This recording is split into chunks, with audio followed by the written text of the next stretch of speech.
नमस्कार मित्रांनो, प्रश्न क्रमांक 94 खालील त्रिकोण XYZ मध्ये XY बरोबर 25 मीटर, XZ बरोबर 26 मीटर व YZ बरोबर 17 मीटर, रेख XT ही मध्यगा आहे, तर त्रिकोण XYT चे क्षेत्रफळ किती? आपल्याला XYT चे जे आहे ते क्षेत्रफळ काढायचे आहे।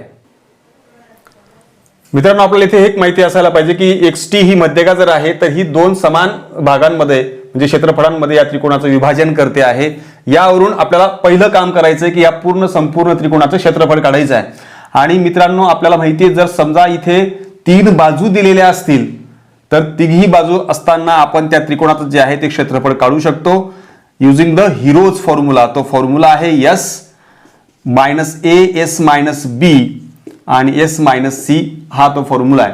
आता या ठिकाणी ABC म्हणजे ह्या त्या त्रिकोणाच्या बाजू असतात आणि S म्हणजे हाफ पेरिमीटर असतं, म्हणजे अर्ध परिमिती असते। आणि अर्ध परिमितीचा फॉर्म्युला आहे या तिघी बाजूंची बेरीज भागिले 2। आता या सगळ्यांची बेरीज जी आहे ती 68 येते आहे। 68 भागिले 2 केलं तर आपल्याला 34 जो आहे तो हाफ पेरिमीटर मिळतोय, म्हणजेच अर्ध परिमिती मिळते आहे।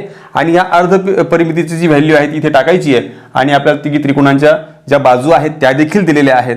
म्हणून याचा जो एरिया आहे या त्रिकोणाचा तो आपल्याला कसा मिळतोय बघा, 34 वजा 26, 34 वजा 25 आणि 34 वजा 17 हे आपण जर सोपं केलं तर हा 34 जे 34 हा इथे तुम्हाला मिळतो आहे 9 सबट्रॅक्शन केल्यानंतर, मल्टिप्लाय बाय हा तुम्हाला मिळतो आहे 8 आणि इकडे मल्टिप्लाय बाय 34 मधून 17 गेल्यावर तुम्हाला मिळतो आहे 17।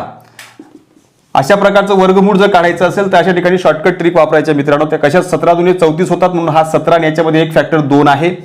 हा 17 इकडे जवळ घेतला, याच्यातला 2 उरलेला आहे तो याच्यात टाकला, तो 8 दुने 16 झाला आणि हा 9 म्हणजे आपल्याला पूर्ण वर्ग संख्या मिळतात।